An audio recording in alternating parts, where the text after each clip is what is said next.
Mi nombre es Dr. Arturo Ferrer. Durante 30 años mi vida fue definida por las paredes blancas y el olor a antiséptico del Hospital de Clínicas José de San Martín, en Buenos Aires. 25 de esos años los pasé como psiquiatra forense, un campo donde la locura y la ley se encuentran en un abrazo incómodo. Yo era el hombre al que llamaban para descifrar las mentes más fracturadas, para encontrar lógica en el caos, para trazar la delgada línea entre la maldad y la enfermedad. Vi a hombres que se creían dioses, a mujeres que hablaban con los muertos, a asesinos cuyos motivos estaban tan enredados que desafiaban cualquier tipo de comprensión racional. Y en cada uno de esos casos, sin excepción, encontraba un patrón, una lesión cerebral, un trauma infantil, un detonante químico. La mente humana, para mí, era un reloj suizo increíblemente complejo. Si estaba roto, era porque una de sus piezas estaba fuera de lugar. Solo necesitaba encontrar cuál. Era un trabajo que exigía distanciamiento, un escepticismo casi quirúrgico. Y yo era bueno en eso. Me convertí en un experto en no dejarme afectar, en ver a cada paciente no como un alma atormentada, sino como un rompecabezas a resolver. Esa armadura, forjada a lo largo de décadas de exposición al abismo de la psique humana, me sirvió bien. Creía que era impenetrable. Pero hay un caso, solo uno. Uno que no encaja en ningún libro, en ninguna teoría, en ninguna explicación lógica que pueda concebir. Es la única carpeta en mi archivo mental que permanece abierta, acumulando el polvo de la incertidumbre. No es el caso más violento, ni el más mediático. La mayoría de mis colegas ni siquiera lo recuerdan. Pero fue el caso que me arrebató mi certeza, que disolvió la frontera entre mi mente y la de mi paciente de una forma que todavía me provoca escalofríos. Fue el caso que me hizo abandonar la profesión y que me enseñó que por mucho que intentemos mapear la conciencia, existen territorios donde la ciencia todavía no tiene permiso para entrar. Esta es la historia de un hombre al que llamamos Elías, y de cómo su silencio gritó más fuerte que cualquier psicosis que yo hubiera tratado jamás. Todo comenzó una noche de noviembre, una de esas noches de verano pesadas y húmedas en Buenos Aires, en las que el aire parece demasiado denso para respirar. Estaba finalizando un informe, el caso de un joven que había cometido un crimen brutal durante un brote psicótico. Era trágico, pero rutinario, lo de siempre. Sonó mi teléfono. Era el inspector Ricardo Benítez, un viejo conocido de la Federal, un hombre práctico, con los pies plantados en la dura y sucia realidad de la calle. Su voz sonaba extraña, no era el cansancio habitual. Había una nota de perplejidad. Arturo, te necesito acá, una escena en San Telmo. Pero no es lo que estás pensando. No hay cuerpo. O sea, hay un cuerpo, pero está vivo. Y hay una víctima, pero murió hace 20 años. La frase no tenía sentido, y era exactamente por eso que supe que tenía que ir. Llegué a una casona antigua, de esas que han visto pasar generaciones. La calle estaba cortada, balizas parpadeando, el circo de siempre. Benítez me encontró en la puerta. Entra, tenés que ver esto. La escena era bizarra. El salón estaba intacto, excepto por un detalle. En el centro de la estancia, sentado en un sillón de terciopelo raído, había un hombre de mediana edad, flaco, de ojos hundidos, vestido con ropa que parecía haber salido de un ropero cerrado durante décadas. No se movía, solo miraba a un punto fijo en la pared. A su lado, en el suelo, había una valija de cuero abierta. Dentro, ropa amarillenta por el tiempo, un diario del año 1998 y un único objeto que llamó la atención de todos: un portarretratos de plata con la foto de una mujer sonriendo. «Este es Elías», dijo Benítez en voz baja. «La dueña de casa lo encontró acá cuando llegó del laburo.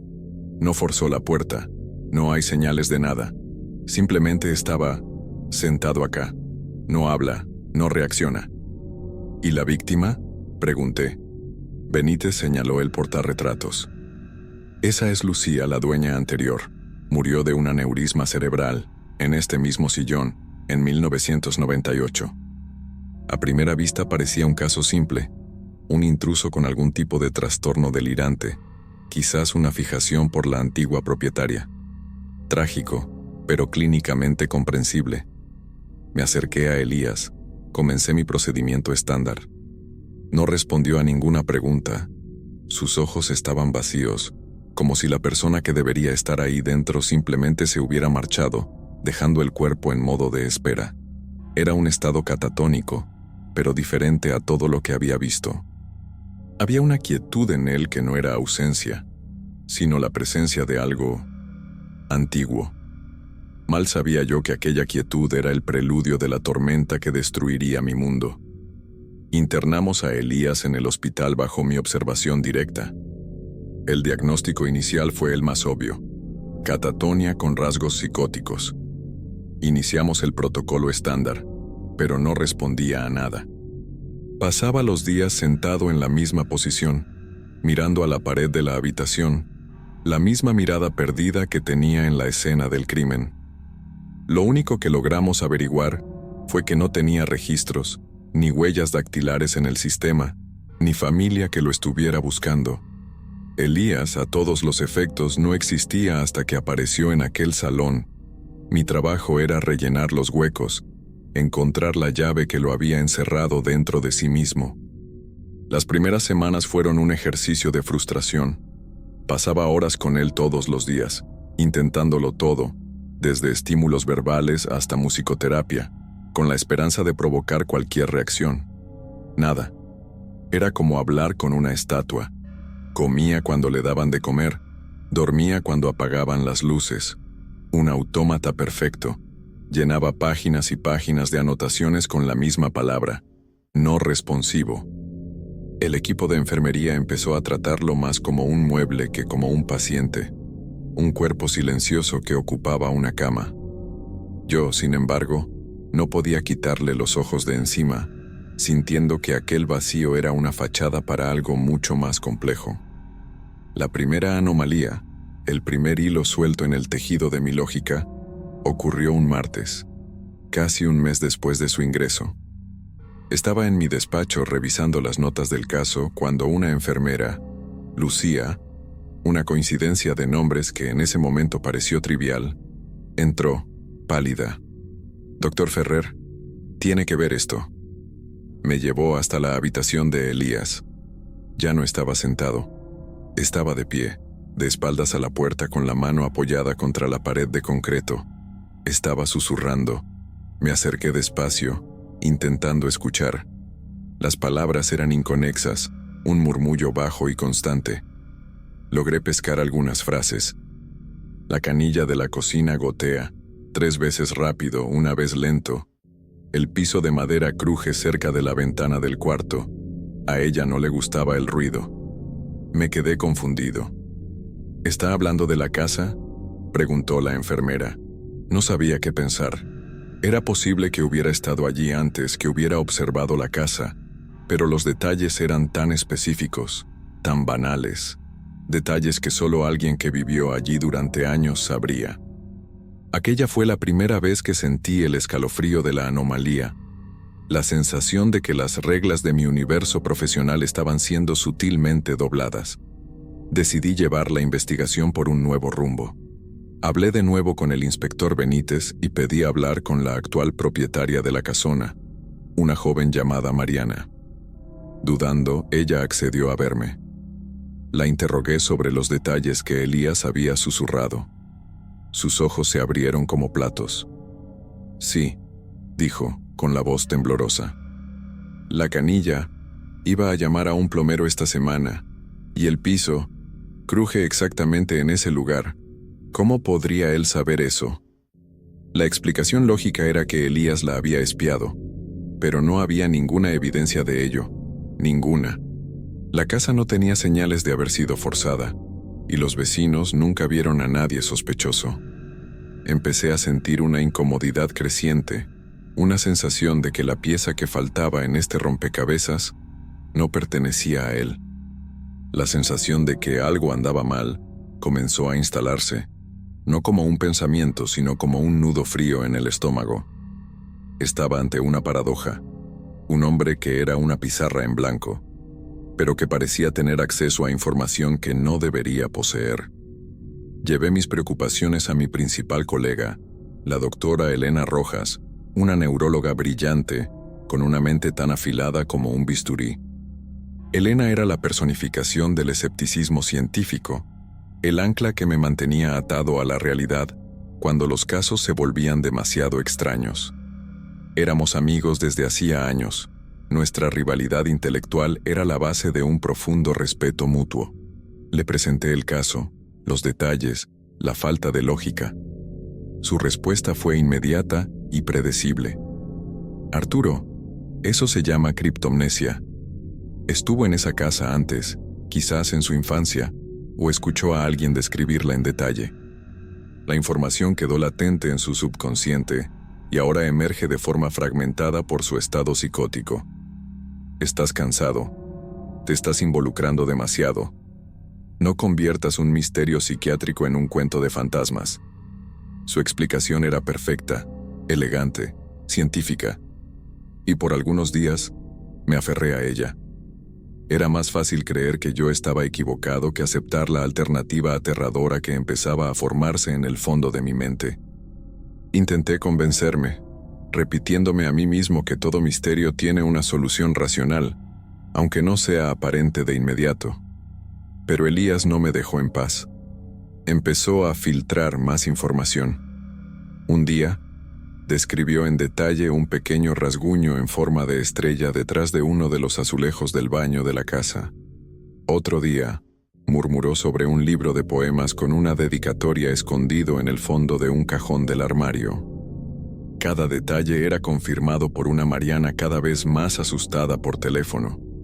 El conflicto con Elena se intensificó. «Vos estás induciendo sus respuestas, Arturo», me espetó en una de nuestras acaloradas discusiones en mi despacho. «Estás tan desesperado por una solución que estás proyectando tus expectativas en él. Esto es básico de la psiquiatría. Aléjate del caso por unos días». Pero no podía.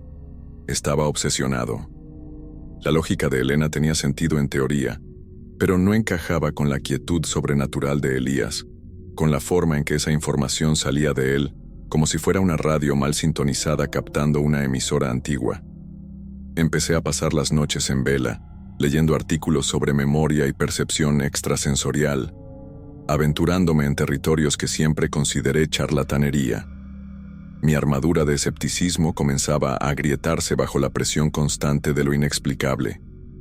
Mis colegas empezaron a notar mi aspecto exhausto, mis informes cada vez más especulativos. Me estaba aislando, atrapado en una espiral con Elías en el centro. El elemento inexplicable, el corazón del misterio, se manifestó de forma plena y aterradora en la sexta semana. Estaba en una sesión con Elías. El silencio era el mismo de siempre. De repente, giró la cabeza y me miró directamente. Fue la primera vez que hacía contacto visual. Sus ojos ya no estaban vacíos. Había algo en ellos. Una inteligencia, una tristeza profunda, y entonces habló, con una voz clara pero débil, una voz que no parecía pertenecerle. «Arturo», dijo, «mi nombre». Él nunca había oído mi nombre. Nosotros solo nos referíamos a él como Elías. «Todavía guardas la caja de madera, ¿no? Con las cartas que nunca mandaste. La de tu viejo. Deberías haberla mandado». Mi cuerpo entero se congeló. La sangre pareció desaparecer de mi rostro. La caja de madera. Un secreto que cargaba desde la adolescencia. Una pequeña caja de sándalo donde guardaba borradores de cartas para mi padre, que abandonó a mi familia cuando yo tenía 15 años. Cartas llenas de rabia, de dolor, de preguntas que nunca tuvieron respuesta. Nadie en el mundo sabía de esa caja. Nadie. La mantenía escondida en el fondo de mi placard. Un relicario de mi propio dolor no resuelto. Un secreto tan íntimo que ni siquiera yo me permitía revisitar. La sensación no fue de miedo, sino de una violación profunda, como si hubiera extendido la mano a través de mi cráneo y tocado directamente mi alma. En ese momento, todas las teorías de Elena, toda mi formación científica, se hicieron añicos. Aquello no era criptomnesia, no era psicosis, era otra cosa. Elías no solo estaba accediendo a los recuerdos de la casa, estaba accediendo a los míos. A partir de ese día, la dinámica cambió. Las sesiones se convirtieron en un peligroso juego de ruleta rusa psicológica. Permanecía en silencio durante horas, y de repente, me miraba y liberaba un fragmento de mi pasado, cada uno más íntimo y devastador que el anterior. El perro, lo llamabas Trueno. Lloraste una semana entera cuando se fue. La cicatriz en tu rodilla izquierda. Les dijiste a todos que fue jugando al fútbol, pero te caíste de ese árbol tratando de impresionar a la chica de la casa de al lado. Eran detalles íntimos, insignificantes, olvidados por mí mismo, pero que él sacaba a la luz con una precisión aterradora. Cada revelación era una pequeña aguja perforando mi armadura de objetividad, dejándome expuesto y vulnerable frente a un hombre que debería ser mi objeto de estudio. El conflicto con Elena llegó al punto de ruptura. Me acusó de estar sufriendo un colapso, una especie de psicosis compartida, o folie à deux. Amenazó con llevar el caso al comité del hospital. Es un espejo, Arturo, y te estás quebrando al mirar tu propio reflejo, me gritó, sus ojos llenos de una mezcla de rabia y preocupación genuina. Quizás tenía razón, no estaba durmiendo, apenas comía. La línea entre mi trabajo y mi vida, que siempre mantuve tan nítida, se había disuelto por completo. Elías ya no era un paciente, era el guardián de mis secretos, y yo no tenía idea de cómo los había robado. La pregunta ya no era, ¿qué le pasa a él?, sino, ¿qué es él? Y la respuesta a esa pregunta me aterrorizaba más que cualquier diagnóstico psiquiátrico. Estaba al límite, consciente de que el próximo paso me llevaría o a la verdad o a mi propia locura. La búsqueda de una respuesta se convirtió en lo más importante de mi vida. Más importante que mi carrera, mi cordura, todo. Necesitaba saber. La situación era insostenible. Estaba siendo atormentado en mi propio consultorio, mis defensas psicológicas desmoronándose bajo el peso de las revelaciones de Elías. Elena, aunque escéptica, estaba genuinamente preocupada por mí.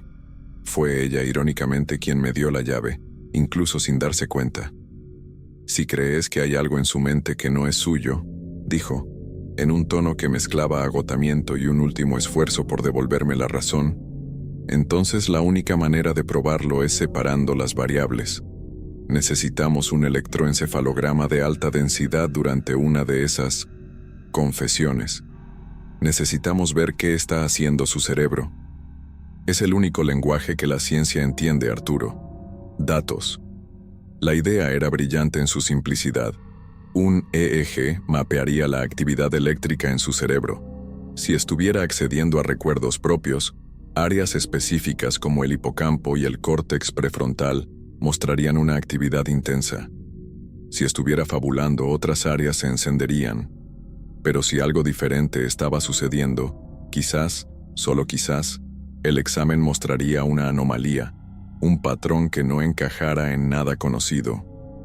Era una apuesta a ciegas, pero era la única que tenía. Era mi última oportunidad de demostrarme a mí mismo que no estaba loco. Preparamos el laboratorio de neurología esa misma noche. Solo yo, Elena y un técnico de guardia. Trasladamos a Elías a la sala, un procedimiento que aceptó con su pasividad habitual.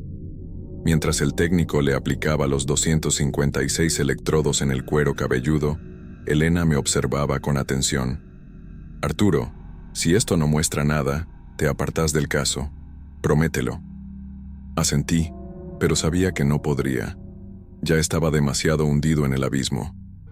Con Elías conectado al aparato, me senté frente a él. La pantalla a mi lado mostraba sus ondas cerebrales, un patrón rítmico y calmo, típico de un estado de reposo. Las luces de la sala estaban bajas, El único sonido era el zumbido suave del equipo. Elías, comencé, con la voz más firme de lo que me sentía. ¿Dónde estás ahora? Silencio. Las ondas cerebrales permanecieron inalteradas. Esperé. Los minutos se arrastraban. Elena se cruzó de brazos, su mirada diciendo, «Te lo advertí». Estaba a punto de rendirme cuando Elías levantó la cabeza. Sus ojos se clavaron en los míos, y entonces se desató el infierno. «Estoy en la oscuridad», dijo, con esa misma voz prestada. «¿Dónde lo dejaste?» «Solo». La pantalla del EEG explotó en actividad, pero no era el patrón de recuperación de memoria. Elena se inclinó hacia adelante, con los ojos fijos en los datos, la incredulidad apoderándose de su rostro. Esto no es posible», murmuró. «Su lóbulo occipital, el área de procesamiento visual, está disparando como si estuviera viendo una película en alta definición, y el córtex auditivo también, pero el área de la memoria está casi inactiva. No está recordando nada. Está percibiendo, en tiempo real». Fue en ese instante, mirando las ondas caóticas en la pantalla y los ojos de Elías, que la verdad me golpeó. El descubrimiento, el momento eureka, fue una oleada de hielo y claridad. Elías no estaba accediendo a recuerdos. No era un médium ni un telépata. Era una antena. Su propia mente, su identidad, había sido aniquilada por algún trauma desconocido, dejando un vacío perfecto. Y ese vacío estaba sintonizando, captando los ecos psíquicos que quedaban en los lugares. En la casa, sintonizó la conciencia residual de Lucía, sus hábitos, los pequeños recuerdos impregnados en las paredes. Y aquí, en este hospital, en horas y horas de proximidad conmigo, había sintonizado la única frecuencia lo suficientemente fuerte como para llenar su vacío, la mía. No estaba leyendo mi mente, estaba viviendo mis recuerdos como si fueran suyos. En el momento en que esta comprensión se solidificó en mi mente, algo se rompió. El pico de tensión no fue una explosión, sino una implosión. Elías se encorvó hacia adelante, llevándose las manos a la cabeza, un gemido bajo escapando de su garganta. La actividad en su cerebro se volvió errática, peligrosa. «Hace que pare», gimió, pero la voz que salió fue la mía, un eco desesperado de mi propia adolescencia. «Papá, por favor, no te vayas, no me dejes acá». Estaba reviviendo mi recuerdo más doloroso, el día en que mi padre se fue. Y el dolor de ese recuerdo, amplificado por su cerebro desprotegido, era demasiado para él. Empezó a convulsionar en la silla. Elena le gritó al técnico, pidiendo un sedante. Yo estaba paralizado, viendo cómo mi propio trauma destruía a otro hombre delante de mí. La violencia no era externa, sino interna, una tormenta psíquica que amenazaba con freírle el cerebro. El enfrentamiento final no fue entre él y yo, sino entre mi pasado y yo, con Elías como campo de batalla. Mientras Elena y el técnico luchaban por estabilizarlo, yo solo podía mirar a ese hombre temblando y verme a mí mismo, un pibe de 15 años, suplicándole a una puerta que ya se había cerrado. La inyección de diazepam hizo efecto rápidamente. El cuerpo de Elías se relajó, la convulsión cesó y se sumergió en un sueño profundo y sin sueños. La pantalla del EEG lentamente volvió a la normalidad, las ondas caóticas calmándose en un ritmo suave. El silencio que siguió en la sala del laboratorio era pesado, denso con el peso de lo imposible. Elena estaba apoyada en la pared, con el rostro pálido, la respiración agitada. Miraba del monitor a Elías, y después a mí. Su armadura de escepticismo había sido agrietada, quizás incluso rota. No dijo nada durante un largo rato, y entonces, finalmente, susurró una única pregunta que lo resumió todo. ¿Qué fue eso, Arturo? Y por primera vez en mi carrera, la única respuesta honesta que pude dar fue, no lo sé. El desenlace inmediato fue una cuestión de control de daños. Ambos sabíamos que lo que habíamos presenciado no podía plasmarse en un informe oficial. ¿Cómo describiríamos aquello? Paciente experimentó los recuerdos del médico tratante, resultando en una crisis psicomotora. Seríamos execrados, nuestras carreras terminadas. Tomamos una decisión esa noche, una decisión que pesaría en mi conciencia para siempre. Registramos el incidente como una reacción adversa y atípica a un brote psicótico, desencadenada por el estrés del procedimiento de EEG. Era una mentira, una ficción burocrática para cubrir una verdad incomprensible. Una semana después, tramité el traslado de Elías. Fue enviado a una institución de cuidados a largo plazo en el campo, un lugar tranquilo y aislado. El diagnóstico que lo acompañó fue deliberadamente vago: trastorno disociativo crónico con sensibilidad ambiental aguda. Era lo más cerca de la verdad que me atreví a llegar. Era la única forma de protegerlo.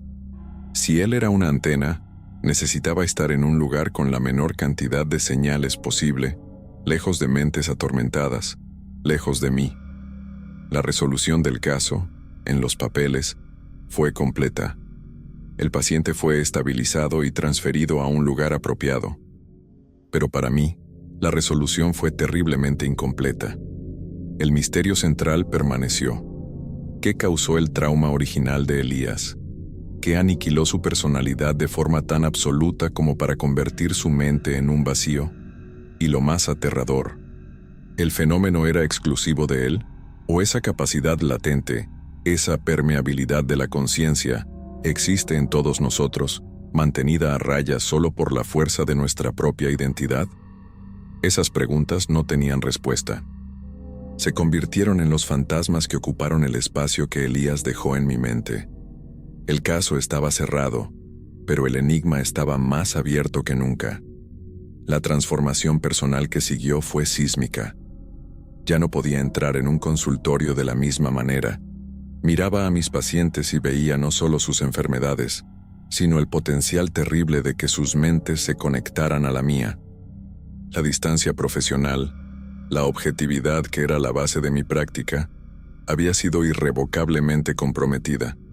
¿Cómo podría analizar a un paciente sabiendo que las paredes entre nuestras conciencias eran, en el mejor de los casos, frágiles membranas?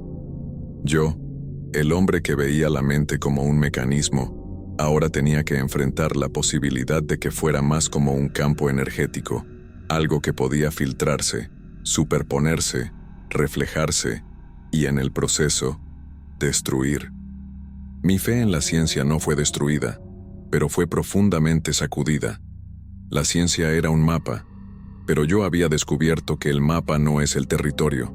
Había vastas extensiones de la existencia humana que nuestras herramientas aún no podían medir o comprender. Y ya no tenía la arrogancia de creer que podría descifrarlo todo. Había pasado toda mi vida construyendo un castillo de certezas lógicas, y en pocas semanas, un único paciente silencioso lo había demolido, ladrillo por ladrillo. 3 meses después del traslado de Elías, presenté mi renuncia. Fue un acto de autopreservación. Ya no estaba apto para ser el guía de nadie a través de los laberintos de la mente, pues me había perdido irremediablemente en el mío. Mis colegas, incluyendo a Elena, que nunca más volvió a mencionar lo que vimos esa noche, pensaron que estaba sufriendo de agotamiento, el famoso burnout. Dejé que lo creyeran. Era más simple que intentar explicar la verdad. Hoy, vivo una vida solitaria. Escribo, leo, camino. Encuentro consuelo en la simplicidad, en la solidez del mundo físico. Pero las noches siempre son difíciles. El silencio de mi casa a veces parece pesado, cargado de recuerdos que no son míos. El cierre para mí nunca llegó. Llevo la historia de Elías como una cicatriz en el alma. A veces me encuentro mirando a la nada, tal como hacía él, y me pregunto, al mandarlo lejos, ¿lo estaba salvando o solo me estaba deshaciendo del espejo que mostraba mis propias fracturas con una claridad insoportable? ¿Lo protegía a él o me protegía a mí mismo? Y el pensamiento final, aquel que siempre regresa en los momentos más quietos antes del sueño, es el más inquietante de todos. Me pregunto por Elías, en esa habitación silenciosa en el campo. Me pregunto si su mente sigue vacía, o si, a falta de señales fuertes, ha comenzado a sintonizar los ecos más débiles a su alrededor, los susurros del viento, los recuerdos de los árboles, los dolores silenciosos de las otras almas perdidas que habitan ese lugar. Y la pregunta que me mantiene despierto es, ¿de quién son los recuerdos que Elías está viviendo ahora?